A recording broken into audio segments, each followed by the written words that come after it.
At one point, Stan looks at Cameron and says, I hear you like Spider-Man. Hello and welcome to the Cancelled Movie Report, the documentary podcast series that talks about the best movies that Hollywood never made. My name, again, is Michael Campbell, and joining me, as always, is my co-host, actor and comedian, Eden Tallboy Porter.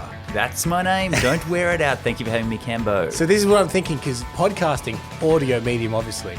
So people are missing like the visual stimulation. So they might not know you're a taller man. I'm a tall lad and very handsome as well. Very, very handsome. So you didn't mention handsome, I noticed. Mainly the tall I was talking about. Good. But yeah, in fact, here's something that people may not know. We do little promo videos for our, our season 1 and presumably season 2, where we're standing next to each other. But you're so much taller than me that you did graciously kind of duck down. Yeah, I now have a bad back from the stooping that I have to do. Not only do I have to hold you up in this podcast with my knowledge and skill, but also physically I have to stoop down. And that's the thing. It's like, I don't even think it's not, I hope, vanity on my part being like, you can't look too much taller than me. But the framing does look very weird.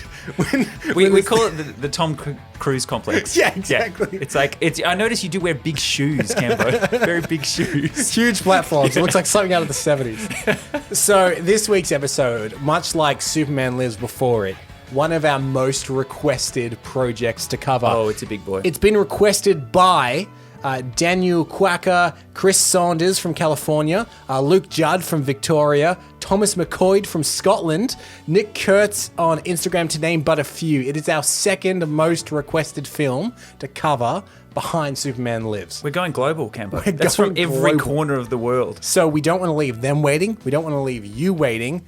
Let's get into James Cameron's Spider-Man. Spider-Man is one of the most beloved comic book characters of all time. And James Cameron is a man who has twice managed to score himself the highest grossing film of all time. On paper, the pairing of the two seems like a match made in heaven. And in the mid-90s, that is exactly what almost happened. But how did this happen? And what was the film about? And why did it fall apart? Before we get into it, Eden, what do you know about James Cameron's Spider-Man? Well, I know a lot about Spider-Man in general because we've had about 15 different incarnations of it at this stage. But I do remember hearing about Jim, as he's known to his friends. That's what I call him. Actually working on He makes me call him James. Mr. Cameron. Yeah, very good. But I remember hearing some casting rumors. Yes. But I didn't hear a lot after. And then I remember a reference in the show Entourage where James Cameron makes Aquaman. Yeah. And they were talking about Spider-Man back in the day and stuff like that. Just side note, I rewatched Entourage recently. And it holds up? Does not hold up. Who would have thunk it? So I want to give credit to, there's a video online by a channel called Super Void Cinemas, and they've put together this really comprehensive video about James Cameron's Spider-Man, about the production, the behind the scenes of it. And I want to give that a shout out because I scoured the internet for so many clips of people talking about this movie, like going to the depths, finding all these weird clips and whatnot. And then I eventually stumbled upon this video, and all of them were in the video. Oh, good. So a one-stop shop. Yeah. So I was like, I could have just gone here. But I'm going to link it in the show notes. It'll be there to watch. It is more about the production, and we're going to get into the story of the movie more so than him. But check out this video because it's really, really comprehensive if you want a little more detail on it. But picture this, Eden. Early 90s. Do you remember it? Yeah, I was so early. So 1990, I was in grade prep. So great thing with me, every year was the year I was at school. So 91, I was in grade 1, 92. You're a decade baby. Yeah, that's right. I'm the same. Yeah. I'm the same. Which is good. You can really easily work out how old you were. So yo-yos were big. What else was happening in the 90s? Hypercolor, was that 90s? Hypercolor was very big. Also, like Pogs and glow caps were very big. Yeah, and I'll tell you what else had been happening in the 90s. The rights for Spider-Man had been handed around. Oh. So the rights for Spider-Man had been handed around for years between the 80s and the 90s because Marvel at this point is pretty much broke. Yeah, they're penniless. Yeah. They were trying to sell off all their properties. Yeah. There's stories of like one of the writers getting there and they're like selling cabinets on the street. So the rights to Spider-Man was sold for like pennies on the dime. And no one had really been able to crack it, and it had been moving from production company to production company. And at one point, Canon Films had the right. Yeah, well, this was what wasn't this Treasure Island? No. No. You're thinking of Cutthroat Island? Yeah, I'm thinking of Cutthroat Island. No, from the Crusade episode. right, yeah, So they'd that's been right. buying up some Marvel properties, and then it continued to be sold, and eventually ended up with a production company called Carol Co. Pictures. Now, here's an important thing to note. So Canon sold it to Carol Co. Pictures, and important to note that one of the producers, a guy with the last name Golan, from Canon Films, insisted that even though it no longer belongs to Canon, he insisted that he must stay on as a producer. And I make note of that because it's going to come up toward the end of this episode, or toward the end of next episode, I should say. Okay. So there's some legal mumbo His jumbo name is happening. Minahan Golan. We'll call him Golan for short. Great name. He insisted that no matter what, even though Canon, the production company he works for, does no longer own the sold rights, he must be a producer on Spider-Man. Okay. Keep that in mind. Okay. That's in the back of my mind. At the right same now, time, mate. Stan Lee, you're familiar, Big Marvel time. Comics, and Chris Claremont, who was a famous writer, he wrote a lot of X-Men and whatnot during the 90s. They were trying to pitch an X-Men movie. And they were going around to different production companies pitching the idea of the X-Men. And eventually they ended up with a meeting at Lightstorm Entertainment pitching the idea of X-Men. And for those unfamiliar with Lightstorm Entertainment, the production company belonging to James Cameron. So here is Chris Claremont showing how the idea of an X-Men movie evolved into something else. Stanley and I are off on, this is when I'm still employed there, we're off on a conference meet with this director who's just opening up his own studio, Lightstorm. So we go in for a meeting with Jim Cameron to pitch the X-Men. Now, just think about this for a minute. James Cameron's X-Men. Directed by Catherine Bigelow. That's what we were playing with. So we're sitting there, and he's got this beautiful photograph. I mean, the sequential photograph of the nuke from Abyss at the bottom of the Marianas Trench, kind of, looked great. So we're chatting, and at one point, Stan looks at Cameron and says, "I hear you like Spider-Man." Cameron's eyes lit up, and they start talking, and talking, and talking, and about 20 minutes later, all the Lightstorm guys and I are looking at each other, and we all know the X-Men deal has just evaporated before our eyes. So Chris Claremont, the slowest talking man in comics. Yeah, good. Essentially saying that they went there to pitch the X-Men, and just by happenstance, they discovered that James Cameron was a huge Spider-Man fan, and he immediately was like, yeah, I don't care about the X-Men. I want to make Spider-Man. So after that one initial meeting, James Cameron was hired to write and direct Spider-Man. He was going to write it as well. He's going to write it and direct it. And he was going to write a scriptment, which is something that he does, and I'll touch on that in just a moment, as soon as he finished Terminator 2. So 1993 was the year he was going to finish Terminator 2 and write a script for Spider-Man. And because of this, he had to do it through Carol Co., who owned the rights. So there's two treatments that exist for this movie. And this is more of a clarification thing than anything. There's one treatment that has Dr. Octopus in it, and it does have James Cameron's name on it, but he actually didn't write a single word of it. He literally slapped his name on the script to say, legally, yeah, I'm involved with this project, I'll revise it and whatever, but just to essentially get it passed, he slapped his name on it, but he didn't have any involvement on it. There's a second treatment out there, the one that we're going to cover today, that he wrote himself from scratch, in which Dr. Octopus does not appear at all. And the reason I bring this up is because the rumored casting for Dr. Octopus for many years in the 90s was Arnold Schwarzenegger. Yes! So he doesn't appear in this script. So that's straight out of like the Mr. Freeze sort of era. Yeah. So what's a scriptment? I hear you scream. Yes. Pipe down. So this is something that James Cameron is pretty well known for, where he doesn't write a treatment in the traditional sense, which is a document a couple of pages long, the basic outlines of a story. He writes a very detailed treatment, like many, many, many pages. This one's around 30 pages. But part of it is also actual script, like dialogue from a script. So it's like this weird hybrid between a first draft of a script and a really detailed treatment. So this project is a little different to any other that we've covered on this show before, in that it's not a fully produced script, and most of what you're going to hear us read is directly written by James Cameron, except for a few small edits to keep things... It goes off the rails. And Okay, We've good. I trimmed can't it up wait. a little bit. This is great. It's James Cameron himself. Now, have you got James Cameron reading any of the lines? is Jim. Okay, sorry. I call him Jim. We're friends again. Yeah. So there were rumors of cast, but we should point out that no one was ever confirmed, and most of these were rumors.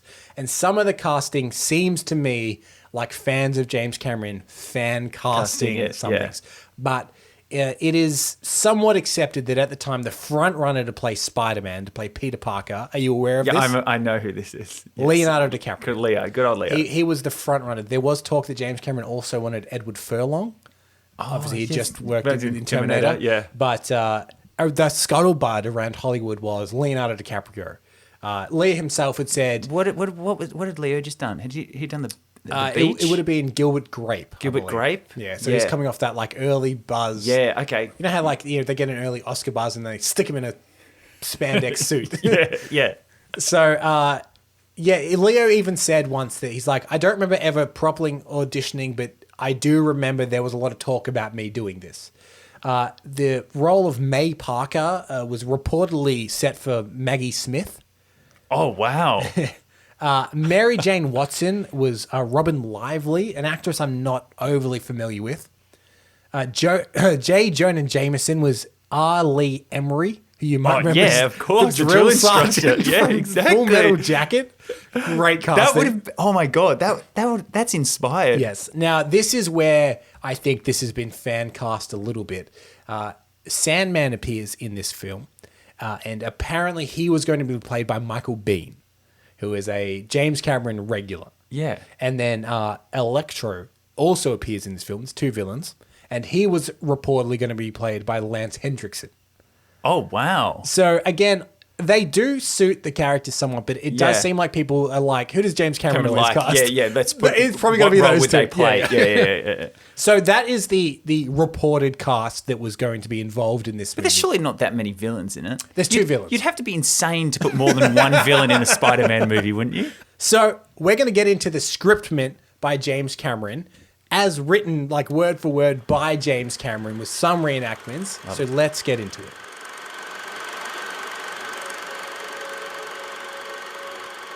A geometrical pattern fills the screen.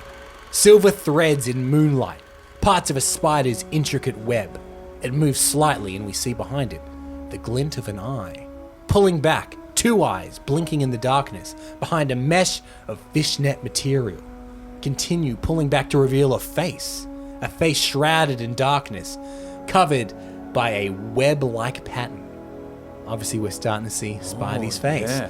Camera rotates now, 180 degrees. Spider-Man hangs upside down. Of course he's upside down. Now, this was written in the mid-90s in New York. Where do you think Spider-Man is hanging from? Between the Twin Towers. Spider-Man hangs upside down 1,400 feet above the street on the radio mast of the North Tower of the World Trade Center. Of course. A quarter mile below us, the traffic moves, and there's like a light. He explains it like an electrical grid through the city. The streets, cabs and cops, people on the move, humanity in all its glory, from stockbrokers to hookers to priests to junkies. Welcome to one of my favorite night spots. The service is slow, but the thing I like about it is it's not usually too crowded. It all looks so civilized from up here, doesn't it? Like there's some kind of logic to it all. It's all so clear. But you get down there, on the street, and nothing is clear. A corner newsstand pushing in on a stack of Newsweek, close to the top one. The cover is grainy, long lens, black and white shot like a UFO photo of a guy in tights apparently crawling up the side of a building. The headline reads, Spider-Man, hero or vigilante? You decide! a web shoots and collects one, taking it back out of view. How can I expect them to get it? I don't even get it. I wish they'd at least get my name right. It's Spider-Man, not the Spider-Man. Jeez, boneheads. I need a better publicist. Wouldn't they have a kitten if they knew Spider-Man wasn't even a man? Just a kid named... Peter! Close up of an old woman yelling, Peter, you're going to be late! It's morning, and she's calling up the stairs to Peter Parker, aged 17. That day at school, that's May, in case anyone didn't pick up on that. That day at school, Peter daydreams about the girl across the room, Mary Jane Watson. Peter is captivated by her, though she doesn't seem to even know that he exists. The teacher tells them to pair up for the term science projects, and to Peter's surprise, Mary Jane comes all the way over to him and asks to be his partner. Now, I've cut a little something out of this, which is, I think that when James Cameron was writing this script, he was like working out some issues as well. Because there's what I can only describe as a several paragraph like manifesto where it's like, they wouldn't get Peter. How could they? He likes to learn stuff and that's not cool. He's seen as a freak. He's not one of these cool jock kids. It goes on for like... So he's working out this, like, I got teased at school. Yeah. Oh, wow. So the point is that Peter is one of the freaks, not one of the cool guys. Kids, yeah. So Mary Jane Watson approaches him. Now, Mary Jane is going out with one of the school's top studs, Nathan McCready, a.k.a. Flash. I was going to say, yeah. Okay. So here's another thing that you're going to see a lot in this script, is characters' names are just changed. Okay, Yes. for no reason. So not Flash Thompson, Nathan McCready, but people call him Flash. Flash, yeah. Now, Nathan is a top athlete and a player on the senior football team and the head of the gymnastics team. He also is a tennis snob and drives a Porsche. Does he do the little ribbon routine as well on the pommel horse? I love this thing where it's like, this sounds like someone Yeah, wow. James Cameron knew. It's like, oh, and also he's a tennis snob and he drives a Porsche. Yeah, and he's gym and he's football and he does everything. He's so jealous. Now, later on at a college seminar, the tour moves through the lab complex. Now, Peter is kind of touring the colleges where he might go. And there's a glimpse of a restricted area where some of the more advanced research is done. I wonder what's going to happen. Now, the person leading the tour, he says, using the synthesized transfer RNA to recode the genomes of a fruit fly, transferring genetic information from one species of fly to another. Here you can see 10 mutagenically activated flies on the left and 10 control flies on the right. There are only 9 flies on the left. What's going to happen? How is this Spider-Man or Flyboy? Now, the tiny spider drops down. So they've obviously caught the fly in his web. Spider drops down from above on a nearly invisible thread. Peter below is oblivious as the arachnid descends and it lands on his hand. He feels a stinging pain and sees the spider and he smashes it. He stands there rubbing his hand, but then he hurries to catch up with the group. Now, Peter... That sounds like an origin story. doesn't it? Now, this is something else maybe we should point out. This script, you are going to find there are some similarities to the Sam Raimi version. Yeah. And then there are some wild differences.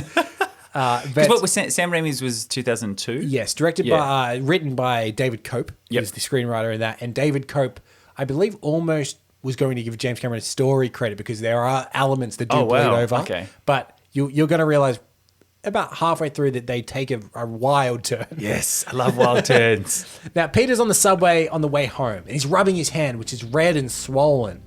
And he's starting to perspire and feel faint. His lips are dry. By the time Peter gets home, his vision is blurry, and he goes straight to bed, avoiding Aunt May.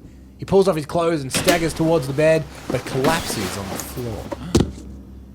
He's racked by a convulsive tremor, like a seizure. He's plunged into a psychotropic state.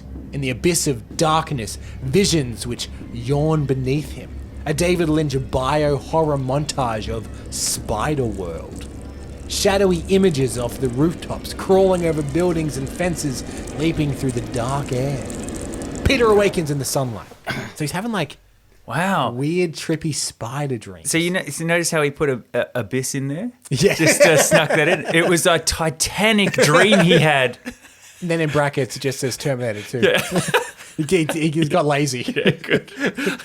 So Peter awakens in the sunlight. His eyes fall on something moving in a ray of sunlight coming through the window. It's a spider descending on a single silken strand. Peter looks in the bathroom mirror. He looks normal. He notices suddenly that he can see perfectly. But he's not wearing his glasses. He rushes into the bedroom and puts them on, and the world goes fuzzy. What? He throws them across the room, and what's going on? Is it puberty? Is it a metaphor? It's reverse puberty, mate. That's the exact scene that Tobey Maguire goes through. Yes. Like on, the, off, yeah, on, off. exactly Yeah, the yeah. same. Yeah. Which is funny because this was, reportedly to be Leonardo DiCaprio. And they had like a gang in the 90s called the Pussy Posse. Are you familiar with this? It was River Phoenix and Leo and those And guys. Leo and David Blaine. David Blaine. And Tobey Maguire. Yeah, So because that's- Toby and Leo were like best really buds. birds. So yeah. I find it funny that like it could have been Leo and ended up being Toby, which are kind of like two Yeah. sides of the same coin at one point. So this is what I find interesting. So Peter is exhausted by this ordeal of taking his glasses on and off, and he goes to bed. You've just had a seizure for an hour. You've basically been asleep, Leo. And he sleeps soundly, but the spider dreams come again. The next day, tight on Peter as he wakes up, he breathes a sigh of relief. He pulls back the covers in. Something is causing the sheets to stick to him. Oh, mate. He lifts it, revealing a sticky white mass. No, this is not real. completely No. covering him, gluing him to the bedding. It is some silky substance webbing him onto the covers. He cries out in dismay, struggling to free himself from the gluey strands. Where did it come from? He notices his wrist. Now, before we get onto his Okay, hang on. anatomy- I just want to say this straight off the bat. Yeah. He's not going to be able to get away with that. Oh, Aunt May, I'm really sorry I ruined my sheets.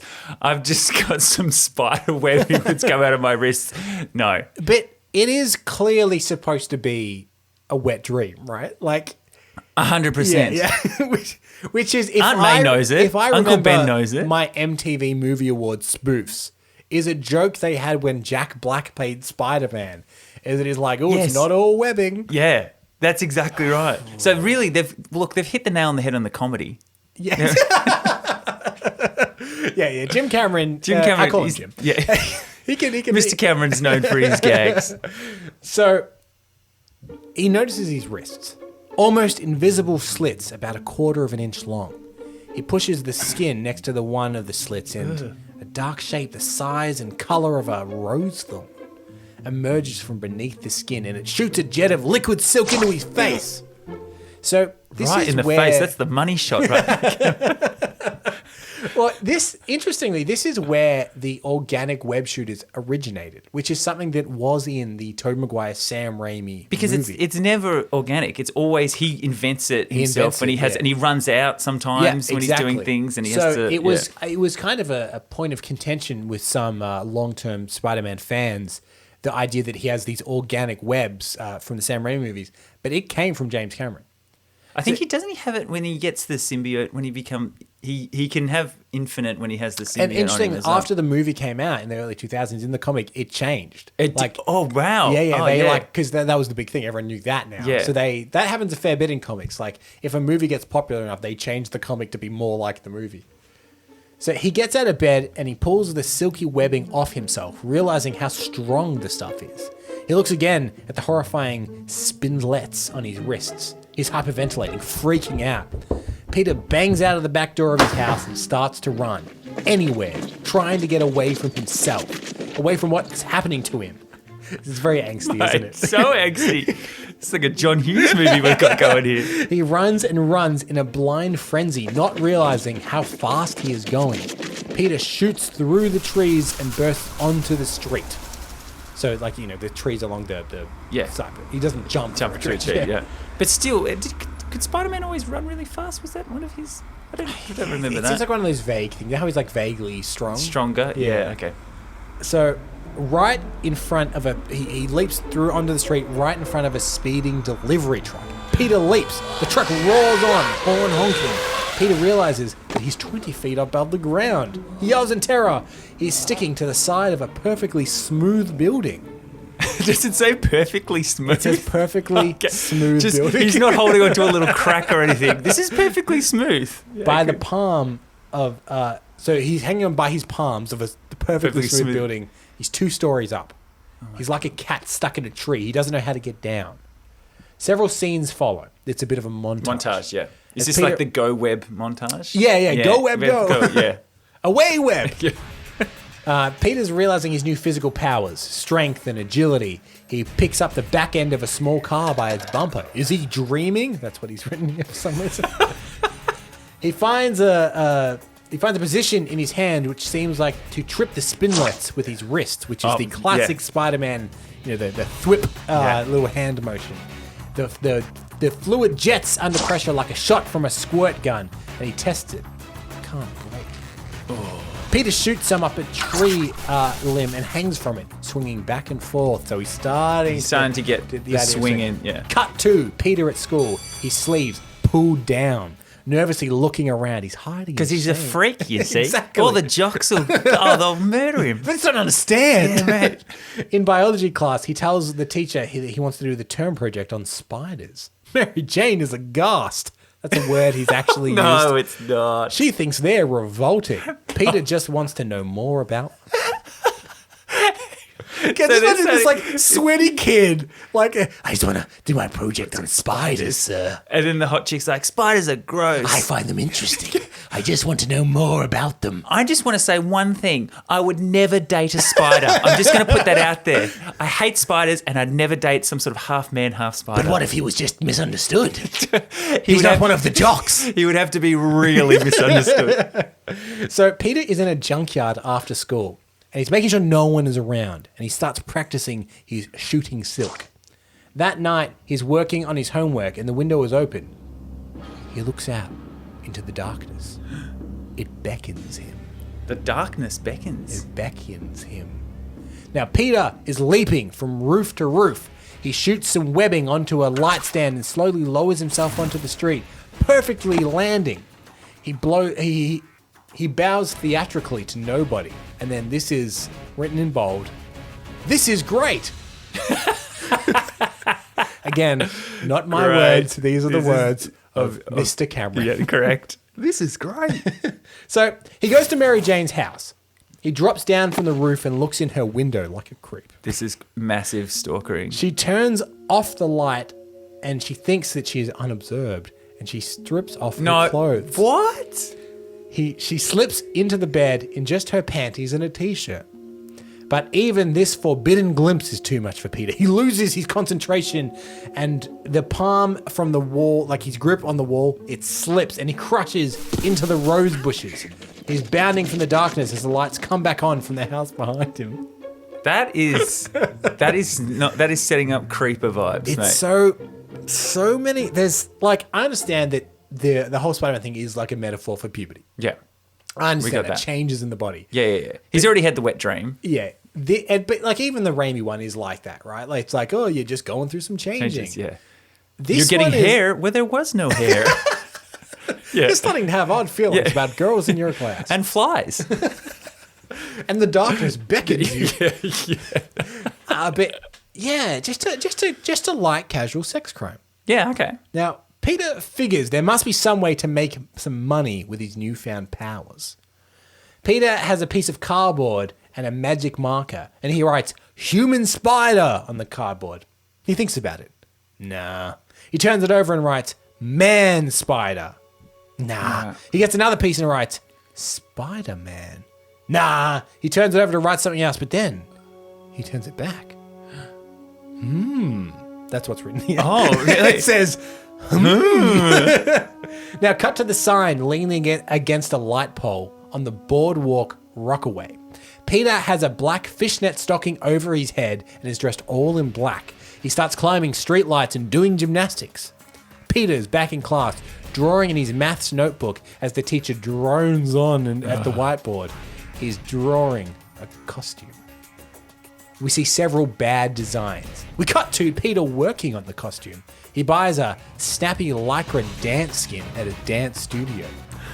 It is that's a great scene, that one, where Peter Parker goes to the dance studio. Just one dancer. Anything else? No, that's okay. Just Sorry, that'll be $8.50, please. Okay, no. yeah. I guess cash because we're in the 90s. Oh, yeah, there you go. That's a weird thing to say. That scene goes for 20 minutes. Cut to Peter's working on his costume. Now the one he buys, you're never going to guess. It's red and midnight blue. Oh, of course. With liquid thread, he draws goofy web patterns all over it. Does it say goofy? It says goofy. Okay, goofy that's web an patterns. interesting choice of words. Last, he makes wrist pieces out of 2 old watch bands and some cigarette lighters as he silver solds them together. Now, And he what- doesn't need why web is it- shooters. Yeah. This implies that he is ashamed of his kind of freakish appendages from his body, and he's pretending like the wrist shooters are the things doing it. I just want to be like everyone else, you know? Yeah. Just with everyone else's web shooters. Yeah. I don't want these. I'm not. homegrown I'm ones. obviously not part of the crowd. Obviously, I'm not one of these jocks. But I do want to be like everyone else. I'm not of these jocks with their own web shooters, okay? I'm ashamed of my natural web shooters. Now, next we have a sequence of scenes where we see Spider-Man become a public phenomenon. He does his spider tricks at an upscale party. A booking agent sees him and wants to put him on public access variety shows, the kind of a Gong Show of weird acts. He gets noticed and becomes kind of a 3 a.m. cult favorite. Cut to an opulent mansion in Manhattan. Marble floors, priceless art on the walls, camera tracking through the luxurious darkness to the vast living room with a fire burning in an enormous fireplace. This sounds like a villain lair. Spider-Man said no. One wall. Uncle Ben drinks his scotch. If you think this sounds villainous, check out this. Okay. One wall of the room is covered in TV screens. Oh, mate. Classic lair. Okay, so it was going to be two things there. It was either going to be TV screens Yeah. or animal heads. Well, they haven't told us what's on the other wall yet. Okay, good. Now, a figure is watching from a high-backed chair, watching the amazing Spider-Man on his variety show. Carlton Strand. You think Trump was big? This guy was big. There he was, sitting like a big fat spider at the center of his web of power and megabucks. And way out at the edge, he feels this little vibration. Ladies and gentlemen, we have Spider-Man. Boyd. Yes, sir. Find out everything you can about Spider-Man. Yes, sir. But he wasn't always Carlton Strand, any more than I was always your friendly neighborhood Spider-Man. At one time, he was just a punk named Carl, a 2-time loser, about to go down for the 3rd time. It was about 10 years ago that Strand got his cosmic tap on the shoulder. We now cut to a flashback. 10 years ago in the New Mexico desert. A desolate stretch of desert highway. A single car rockets along at high speed. Blue and red lights come over the hill behind it. Inside the car, we see a younger and very different Carlton Strand. After a shootout with police, we find Strand running, reaching a fence and climbs over it. He's on the run from the police. He's on the lam. Nearby is a small cabin with a sign on it that says, Lightning Field House. A man comes out of the cabin yelling something at him. Strand ignores him and runs into the desert. Now suddenly, the lightning field is struck. And as it was designed to, it takes the energy of the lightning bolt and distributes it from tower to tower until the whole thing is blazing with blinding electronic arcs in a huge rectangular matrix. Caught in the center of it is Strand, crucified by lightning from every direction. So, is that another name that's been changed? I'm not misremembering. No. In this Electro, Yeah. is he's named Max something in the comics. Yeah, But in Max Dillon or something? Something like that? Yeah, it might be Max Dillon. Yeah, for a second I thought of Matt Dillon. And I was like, no. Yeah, it might be Max Dillon. Yeah. But in this, Carlton Strand and Boyd that you're hearing about, Yeah. that is Sandman. Not known as Boyd in the comics, but in this. Okay. Yeah. Now, so he's run into an electrical field, and he's been crucified by lightning bolts. Which is an image I quite like. I think it's a great the idea, image, you know, yeah. the arms out, lightning attacking everywhere. On Strand's, so the lightning is going on Strand's body. He lies there still. Then, incredibly, he stirs. He sits up, groggy and disoriented. He's not dead? He's not dead. If anything, he's more bloody powerful. Strand escapes in the rain, finding a dirt road through nearby hills. He comes to a ranch house with a pickup truck. He tries the keys. Nothing. He pops the hood and looks. There's no battery. He's in a rage and he grabs 2 battery cables and the engine starts to turn over. But what's giving it the electricity, Cambo? He looks at his hand and he realizes the voltage it's coming from his body. The voltage is coming from inside the house. He starts the car and slams it into gear and he tears off into the rainy night. He begins to comprehend that somehow he's been changed by the powerful matrix of the electric fields. He can now generate powerful charges like an electric eel. He senses electrical energy as well. The world to him has been transformed. Instead of matter, solid things, he now sees energy, a pulsing web of electric fields. He can sense the current in the wires of the walls. By laying his hand on a telephone wire, he can hear the conversations. That's in quotation marks. By touching a computer, he can download the data from its hard drive. Hang on. How does that? Hang on. Okay, the phone calls I can give you, but sucking data out of a computer because you can, generate electricity? Yeah. I don't know if you know anything about data, Eden, but it's generally touch electricity based. Okay. Well, I don't know anything about data. I always put USBs in round the wrong way, so I don't know what I'm talking about. USBs fascinate me because it's the wrong way and then turn over, then it's the wrong way, and then you turn it back. And it's the right way. Yeah, that's a world truth. Yeah, I want to know what fascinating quantum mechanics are involved in something like that. But in terms of the odds of it. Yeah, always getting it wrong. Yeah. So he takes over the operation of his former crime ring and aims for a much higher level of crime. The multi-billion-dollar leveraged buyouts, corporate takeovers, offshore bank scams. He's using his ability to steal and manipulate the data. And he turns into, as it's described here, a mega player. No, it doesn't. I thought that was going to be his new name. Instead of Electro, it's Mega Player. So that is a quick origin of Carlton Strand, aka Electro, in this movie. Okay. So we cut back to the present. In Strand's mansion, a woman enters the room. Oh, she's stunningly beautiful. The kind of woman you would expect with a man of wealth, power, and taste. This is Cordelia. He motions her to him, and she glides over, but stops a foot away. Strand says, I must say, my dear, you look very usable tonight. Oh, no, what? Yep. She smiles playfully. This is so creepy. He circles her, almost touching her.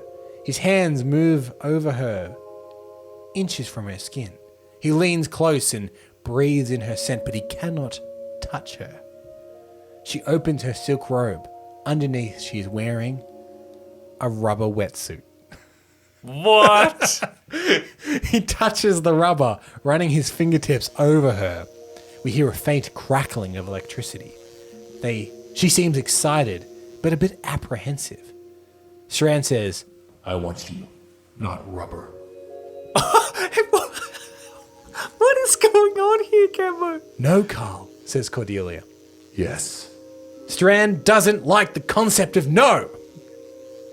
He takes her arm in his arm and kisses her with passion and more. Her hair stands straight out from the electronic charge. She begins to convulse in tiny shivers at first, but then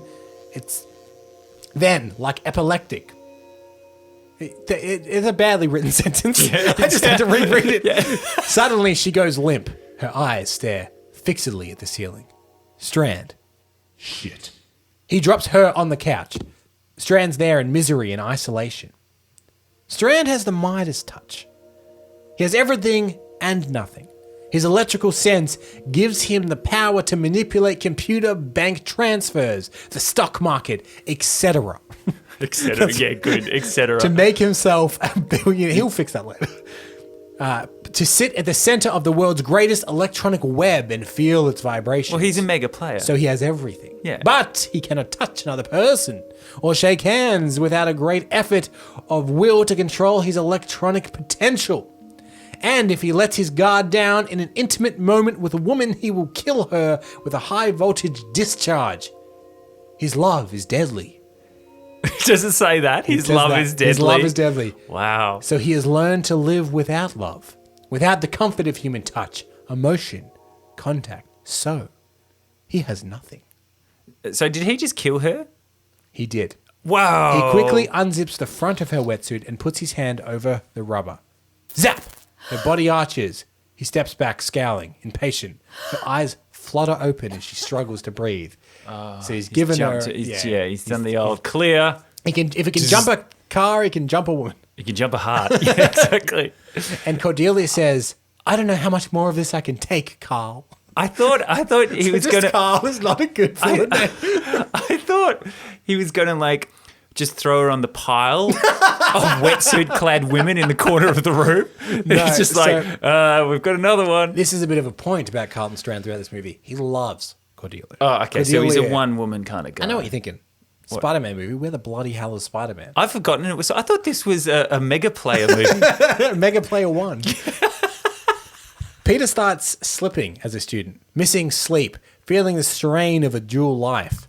During their spider project together, Peter and Mary Jane bond. Oh. Doesn't give any details about how the hell. But she says, I know we're getting on, Yeah. Peter, but I just want to reiterate, I would never date a spider. Yeah, but you say never. What do you mean by never? I mean, never. Well, maybe, though. No, mate, if I see I will kill a spider on What if sight. it's the size of a human? Well, even then, even if it was the most attractive spider I've ever seen that is indistinguishable from a human, I would still never date them. What if it had weird web things on its wrists? Oh, well, that's a different story. That I don't mind. So Peter's walking out of school with Mary Jane when they are ambushed by Flash. He starts to ridicule Peter and then threatens him. leave him alone. Peter just clenches his jaw and backs away. So Spider has a real seething anger in this movie. And there's like a lot of allusions to him being drawn to darkness. Yeah, it seems very emo. I think James Cameron was working some stuff out when he worked. Yes. So, through a row of bushes, we see Flash grab Mary Jane by the arm and spin her around. They are arguing. Flash slaps her across the face. What? Peter is so enraged, his hands snap a 4-inch tree limb without even realizing it. Flash is walking to his car after gymnastics practice. You know, he's a gymnast. Yeah. It's dark. He's doing backflips to his car. Her figure droops silently down behind him. Hey, punk! Flash spins and sees a guy in a black fishnet mask. Thinking it's a robbery, Flash swings, only to grab his own fist in pain. It's like hitting oak. Peter holds Flash with one hand and slaps him hard. How do you like it, huh? Says Peter. He slaps him again, backhand. Then he cocks back with his fist and blam! He punches Flash so hard that he flies 10 feet. He picks him up, gets him in a painful arm lock, and marches him around his beloved Porsche and slams him brutally against it. He pounds Flash into the car until the jock collapses, semi-conscious. Peter then rips a signpost off the ground and pounds the car into junk. Glass flies everywhere. Peter leans close to Flash and tells him, You stay away from Mary Jane or else. Wow, that's good. Getting dark. Him smashing the car reminds me of the bonus stage in Street Fighter 2 when you've got to just punch the car until it blows up. It's like a little Porsche. It's like a little mission, is it? Yeah. It's good. It's you get bonus points. But that's what I'm imagining when he's doing the. little points going ding, ding, ding, ding. But like, to be clear, like obviously This is Flash, pretty dark, bad dude, right? Yeah. Slapping around Mary Jane. But Peter like attacks him in an alley, beats him to within an inch of He life, and beats him badly. beats him back. It says pounds him into the ground and then Yeah. smashes up his porch. So we cut to Peter running. He stops around the corner, out of sight. In the darkness, he stands panting, looking down at his hands. He rubs his knuckles. Now, he comes home, and when Peter is a bit lost, there's a certain figure that appears into Peter's life. Oh yeah, I know who this is. Uncle Ben. Yes, with his sage advice. And when he comes home, Uncle Ben is sitting in the kitchen waiting for Peter. Now, coveted role in any big Spider-Man time. movie. Uncle Ben always has to give a speech, generally around the theme of responsibility. And It's always with great power Yeah. comes great responsibility. Yeah. now, this is a coveted role, and Eden, I wanted to award this role to you. Oh. So I've sent you the Uncle Ben scene, and I want you as earnestly and as Uncle Ben as you can to read the advice that Uncle Ben would give Peter. Imagine, he's just beaten a man after death. He's done hundreds of thousands of dollars worth of property damage. Okay. He's rubbing his red knuckles. Uncle Ben's sitting in the kitchen, and what does he say? I know I've not been a very good father, Peter. Yeah, I like the oldness you've gone for there. I've gone for some oldness. You come into my life 20 years past my prime, and I know you're wrestling with things now that I can't help you with much. I was your age once. I know it's hard to imagine. And it was the most painful, confusing time of my whole life. I'm not going to pretend to have all the answers for you, but I do want you to know we're here for you, May and I. You can talk to us. If you're having problems, we'll understand. The thing is, Peter doesn't really even acknowledge poor Uncle Ben. Even after a performance like that, Even after with me changing my accent 3 times, mate, Ben leaves the room knowing he's failed. are you kidding me? Let Me do it again. Let me do it again.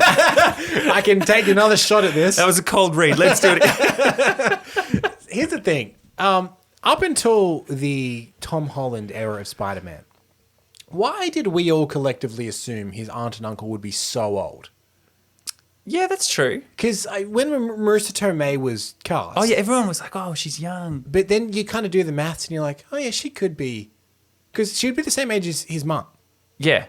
Which, like, Which actually makes sense. Yeah, like it Because makes way more it's sense of your like aunt. it's a grandmother figure that it's always presented as, right? Like little old woman in a cardigan and the grey You're hair. blowing my mind. That should be his mum's sister. Yeah. Oh my! I think you've stumbled on something.